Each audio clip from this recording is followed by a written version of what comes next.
Здравствуйте, уважаемые слушающие и смотрящие.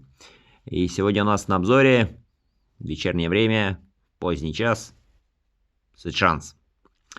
А, Давно хотел сделать обзор на вот этот ЦАП.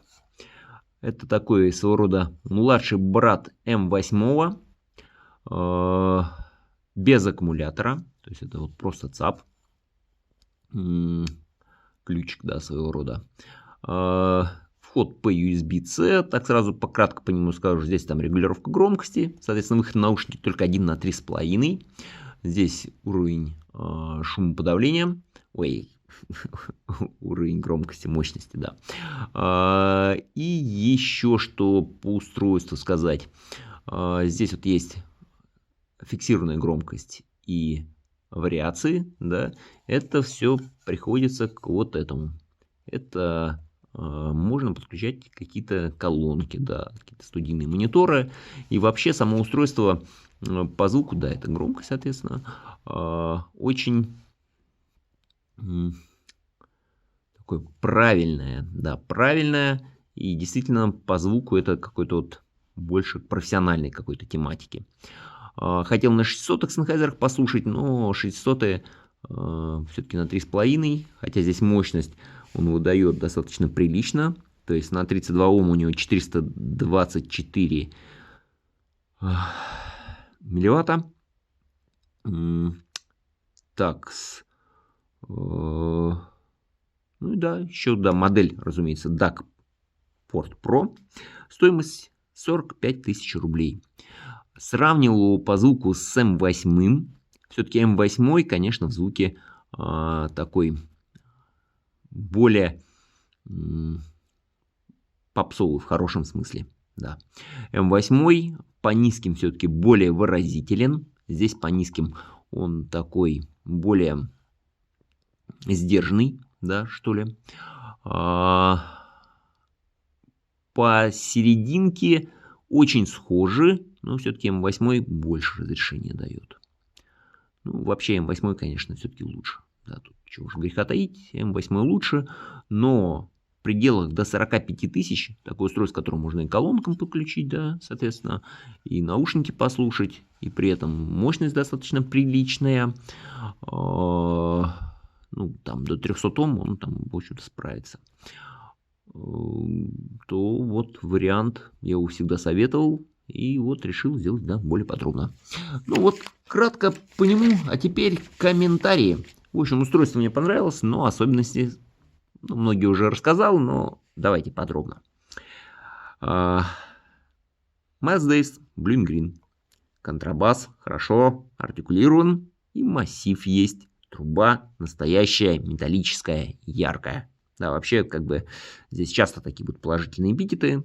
Так что фортепиано на подыгрыше, но и не бедное. Да, все-таки надо понимать, что фортепиано здесь все-таки аккомпанирует. И вот все естественно, как и должно быть. Щеточки с тонкостями, но вперед не вылезают. Саксофон пластичный, но металлический. Вот красавцы свитшанцы. Красиво, естественно. Ух, да, тут вот прям первый вообще замечательно. Майкл Джексон, Билли Джин. Малый барабан на вступлении. Все же, если и сухо, то, конечно, как-то вот несколько мелок этот барабан видится. Да, таким небольшим. Но, тем не менее, такой вот сухо, треск есть. А вот низ напористо и очень приятно. Да, маракасы как надо, с тонкостями и холодок. Но ничего лишнего маракасы здесь не позволяют, поэтому все очень естественно. Очень естественно звучали. Очень порадовал, да. Голос Майкла богато, но без симбилянтов. Так что в треке вот только, может быть, к малым барабанам можно придраться, то что они там, может быть, не такие, чуть меньше, да. То есть как-то вот так вот. Deep Purple, дым над водой. Гитара на вступлении немного светленько, да, здесь хотелось мрачности больше. Бас-гитара есть, но добавить массиву в данном случае хотелось. Да, слушал на аудиотехнике M40X, ну, в общем-то, да, здесь все равно хотелось бы добавить. Но бас-гитара есть, но вот, да, бывает солидней. Вокал, электронный орган, великолепно. Тарелочки хорошо демпфированы. Они очень активны, но в разгул не идут. Да, малый барабан сух, но упругости бы добавил. Да, бочка на финале была, но все-таки как-то скромненько. Да. Дальше. Бах. Концерт для скрипок с клавесином. Здесь вообще все великолепно. Ну, поехали. Да, здесь, наверное, все замечательно. Аккомпанирующее, естественно, без крика, красиво. Солирующее тонко, изящно. Опять же, великолепно. Клавесин как надо. Он, опять же, аккомпанирует, но, тем не менее, и жесткость в нем есть. И при этом какая-то красота. Да, в этом инструменте. Ну, в общем-то, что естественно. Очень естественно, да. Вот, звучит очень естественно. Металлика, Интерсендмен. Низкочастотное вступление есть, но опять же, добавил бы. Немного, но добавил. Да, вот это описываю. Гитара уже привычно такой в светлой подаче. Но в остальном все великолепно.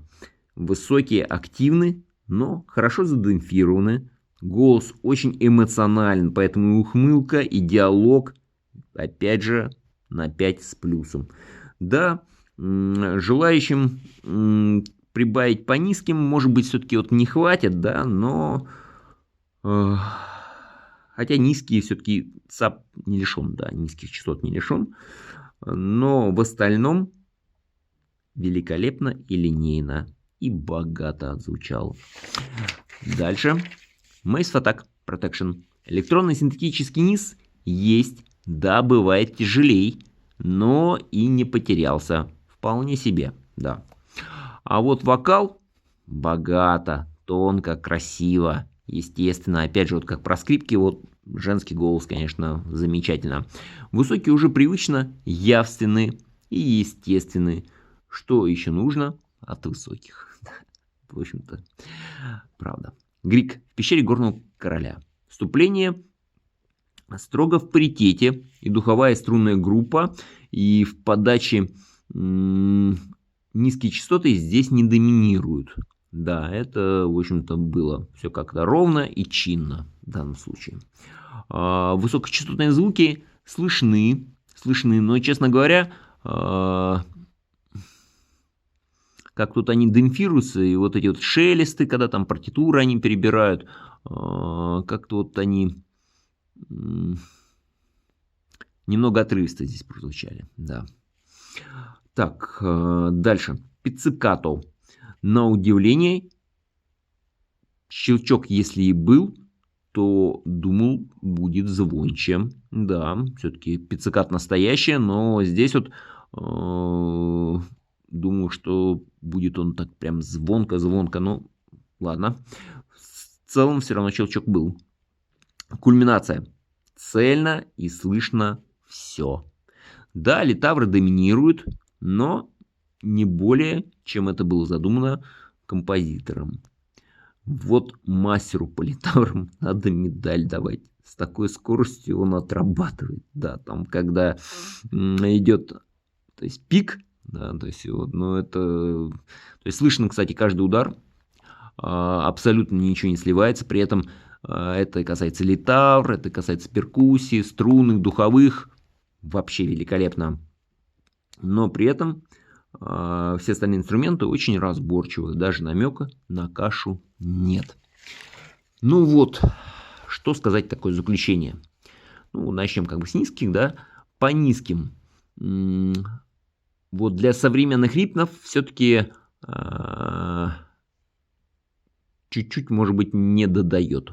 Да, они есть, то есть там нет такого, что там вот нет низа. То есть он там есть, но бывает, конечно, солидней.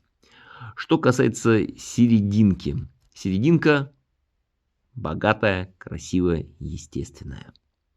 По высоким. Высокие демпфируются, они активны везде, но хорошо демпфируются. Поэтому нигде себе лишнего не позволили и везде достаточно явственно. Может быть, вот, конечно, на призвуков, ну, призвуки, которые вот оркестранты издают, когда там партитуру перебирают, там, и так далее. Вот там они немного отрывисто прозвучали, но в целом очень интересное устройство. Очень интересное устройство. Тут однозначно кто там... Ну, если не металл слушать, там, а рок даже однозначно хорошо. Джаз хорошо, классика вообще отлично. И еще надо забывать, что как бы это Pro, да, то есть устройство там как DAC-порт Pro. Поэтому в звуке, то есть учитывая, что оно по низким как бы чуть-чуть не добавляет, может быть сделано с целью, чтобы как раз люди по низким, может быть, чуть-чуть прибавляли, когда, в общем-то, работают, чтобы, ага, вот низ не хватает, и я там чуть-чуть его прибавлю. Ну, это такие догадки, но тем не менее, устройство мне понравилось. Вообще, шанс, молодцы. Все, домой, ура!